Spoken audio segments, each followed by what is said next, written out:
Well, if you have a look around this aula, what do you make of it? Are we diverse enough? Are the Soroptimists diverse enough? Not really, huh? No. You know, we think if these homogeneous groups will solve the issues in the world, do we need to mix up maybe a little bit more, huh? To really, really make things better. Yeah. And why would it make things better? Diverse groups make their decisions. There's a little bit more positive friction in what they do. Homogeneous groups tend to agree with each other too much.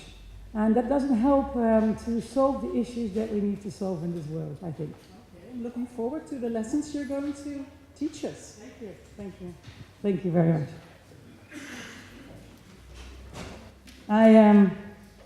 I'm grateful to be here, and what a wonderful day, and what great speakers we've heard so far.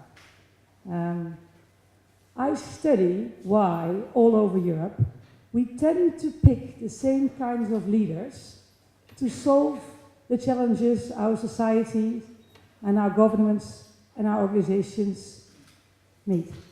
We tend to pick the male, pale, and stale leaders, and we ask them to solve the issues that the former generation of male, pale, and stale leaders cause. And that, I think that needs to end.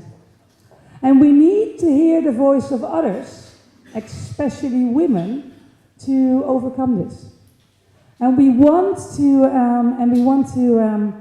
and we need to hear them because we want to end wars. We want to improve institutions. We want to stop the world in fear and anger to each other, and we want to feed the world.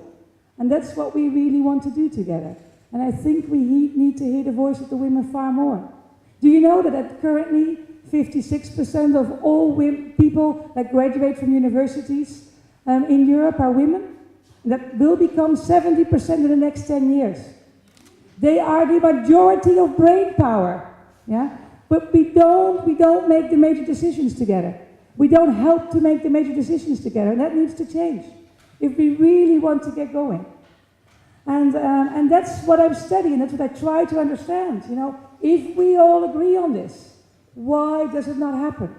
And Holland, to tell you, is lagging behind the countries next to us. They do better in Poland, they do better in Germany, and we are lagging. It hurts, you know.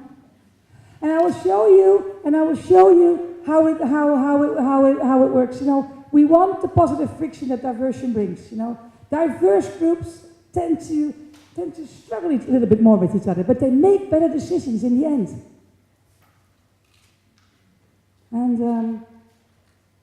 But there's good news. You know, over the last 5 years, I've spoken to a lot of groups, and every time I speak to a group, not today, but other times, you know, we say to the people willing to talk to you, but you have to fill in this form, you have to fill in this questionnaire, and you have to do a few tests for us. Yeah? And I show you what we found out. Over time, we have seen over 5,000 people, 2/3 men, 1/3 women, in positions of power, yeah, where they can take decisions for organizations, mostly. And the odd thing is, the good thing is, 94.6% of these people agree that men and women are equally competent to be leaders. It's good news to start with. Yeah? So we don't say women can do it, they might have brain power, but they cannot make the decision. No, we agree that men and women are capable to do so. And then we go a little further, because there we also ask them, okay, here are 9 qualities of leadership, and pick the 3 you think are most important for your organization to advance into the future. What qualities do you need more of? Yeah? And people have to pick 3. And what they don't know is that we actually have a little research behind it. It's actually McKinsey who did that research, that have found out that some leadership qualities women possess more of, some leadership qualities men possess more of, some leadership qualities actually don't make a difference, and there's 2 that women do a little more of. Yeah? Don't ever think that all women do this and all men don't, but this is just, and the odd thing is, you know, of the 5,000 people, the decision makers that we have asked, yeah, This is what they want for the future in their leadership. 70% of what they want are leadership qualities that women possess more of. So, this is good news. It will happen. It will happen, won't it? The odd thing is, we have been struggling. So we say we want it. Actually, we say we want it. We say that there are competent women, but we're actually not picking them. And this is what I want to explain to you how that is, what it is. I tried every corner of the world I visited to find out why that is. And I have to explain it to you by our brain works. How does our brain work? And of all the brain research that has been done, we find out that we cannot trust our brains how we pick people. How do we pick? And what you need to know is our decisions are far less rational than we think they are, and our brain has a life of its own. So whatever you say and you speak out about, if that is the same as the way you act, I have to tell you no. Your brain does something completely different from what you actually say, most often. Of the 100,000 decisions you make on a day, and you really actually make hundreds, thousands of decisions a day, 95% of them you don't ever think about. These are automated decisions, taken from experiences from the past, beliefs. 95% of it is you don't know what you're actually doing.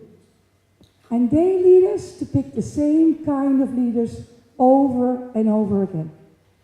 Now, I'm here at a very smart group of women, mostly women. And probably you think, well, Esther, this might be true for most people, but certainly not true for me. I'm very balanced in my decision making. Let me do a test, if you allow me to. I see you have a little time, so I will do so. I invite you to do the following test with me. What I want you to do is there anybody colorblind in this audience? Yeah? Nobody? See, women are less, that's interesting. So we can do this test. What I want you to do is, I want you to read out the colors you see. So what we do is we read out green, red, yellow, green, blue, blue, green, red, yellow, green, blue, blue, yeah? That's the only thing you need to do. But at the end, you raise both hands. And this group will compete against this group. Yeah? So I will invite one person, maybe you can come on stage, Jacqueline, if you can, and you help me decide if this group is faster or that group is faster. Do you understand the exercise? Yeah? You just read out loud, green, red, yellow, green, blue, blue, green, red, yellow, yes, and you raise both hands. Be aware. You cannot win, this group cannot win if one person doesn't raise their hand. So if you're going to get totally lost, raise your hand at any point, It's such a pity for the others. And if you're good at this, I'll tell you one more thing. If you're good at this and you hear that you go faster than your neighbors, if you're faster than your neighbors, then actually speak up more. Yeah? So if you see, my neighbor's a little slower, get them into the rhythm of your pace. Like green, red, yellow, green, blue, blue, and speak up harder. Nobody will hear us today. Yeah? Are you ready for this? Yes. Yes? And so if you're done, raise both hands. There we go. Help me watch the crowds. Yeah? Okay, here we go. 3, 2, 1, go! Go, go, go!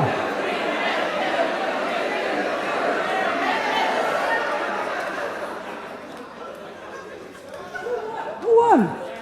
Yeah, I thought these people won. I thought these people. We do it one more time. Yeah? We need one more time because I think, you said yes, the last one counts. Yeah, the last one. We do it one more time. Here we go.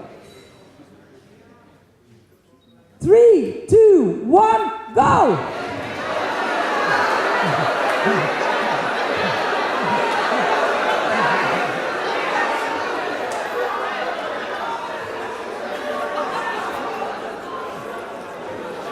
They can do it, huh? Yeah. You're very good at this. Hey, what happened? Yeah, what happened? Did you find out that this was quite hard? Yeah? And this is not your native tongue, so if I would do it in Dutch, since most people are Dutch, it would be even harder if it would have said rood, yeah? And it would have said blauw, yeah? You see that this is a problem with two variables, color and meaning. You're quite good at this, when the words have no meaning, yeah? But the minute the words get meaning, yeah, it's very difficult to do because your brain takes over, your brain decides meaning is more important than color. Whatever you think, I will do so. And you'll fight against not saying red. You want to say red. Oh no, it's to say green. Then you go on. And sometimes I even hear people, I didn't hear it today, but sometimes I hear people say, I'm very good at this. And you maybe that loud and say, red, blue, red, purple, yellow. And I know I hear purple and I know, oh, your brain just, you know, and you don't even have a clue what you're doing. Yeah? And this is what happens to us on every day and day again. Our brain takes over. And the odd thing is that the brain has odd ways to find who we think are great leaders and who we think we should trust. You know, 55% of who we trust and who we like, and if we trust people and if we think they're great leaders, goes through the eye. If you have facial liking, do I like what I see? No, nothing to do with what you say. Only 7% is about what you say. 55% is, do I like what I see? And the other things is vocal liking. Now, Mariska, here. All go to Mariska because, you know, that is the way to go. Not at all about what you have to say. Don't worry about it. And you know, do you know there's odd things? Did you know, that people with nice, straight, white teeth, yeah, make an average of 13% more money, yeah, than people with wicked yellow teeth? The eye is extremely dominant. Yeah? Women who wear makeup, you know, it was in the news, yeah, make 20% more money than women with no makeup. And we sit there, hard work, I proved myself. Length does matter. Voice does matter. You know, it's odd ways, it's always how we pick who is the best. Has nothing to do with who's actually the best. Yeah? And so we go on and on and on, picking the same kind of leaders, because our brain believes they are the better leaders. But they cause a lot of issues that we are trying to solve all the way around. And we can't if we don't understand how we pick our leaders. And there's another test that we do. And it's the AATs. Everybody, since 5,000 people took this test as well. And where we put people behind this computer screen and we make them do a test and we make them see how their automatic brain performs the X. These people have said, I think men and women are equally competent. These brains have said, you know, I want the qualities of women in our management teams. Yeah? But in the end, you know, when they have to do the computer test where we actually see how our automated brain works, you know what they do? They favor males over females to be their leaders. 83% of all the people we picked, they have done the test, have a preference for male leaders, of which 58% so strong, women don't stand a chance. This is the real reason why we don't see diversity in organizations, in our governments. And you know, if you ask us, since there are so many women, yeah, 1/3 of the people that we tested, of the 5,000, are women. 2/3 are men. Do women do better on this test? You think? No. A little better, but it will not help us, you know, to solve the issues. We need to start to become more aware about how things go. And so, you know, well, 94% of the people say, we like women, we're equally competent. 58% would never pick them because it's such strong preference. Yeah? And to make it even worse, you know, of 66 countries tested in the world, yeah, the Dutch are nearly 56. We are horrible at it. Yeah? We are horrible at it. You know, we all believe that we are very good at gender equality. We also, Dutch believe they're colorblind, for example. Color of skin doesn't matter to us. Yeah? While we are a country that has very strong stereotypical ideas about how things should go. And we all have those. And it's not a problem that we have them, but we are not acknowledging that we are not doing that well. So it's every individual in Holland thinks, I'm good at this, the rest of the world needs to change. But you and I and we all, we need to change. We think of ourselves, for example, on gender equality, that we are as gender equality as the Scandinavian countries. Well, 66 countries tested, we're number 65. 65. There's only one country tested in the world that's worse. I don't even remember which one. I was so ashamed of it. And this is what we need to do. So this is where we have the challenge. This is where we have the challenge. And I think, to end this up is, I hope you really challenge yourself the minute you are in a very homogeneous team to say, let's invite others. They will improve us. They will make us better. They will challenge us more. The Soroptimists need to rethink that as well. And every time you go in a group where you say, it's the same kind of age group, it's the same kind of background, it's the same kind of thought process, challenge the other people to say, shall we pick others to come to join us in the group?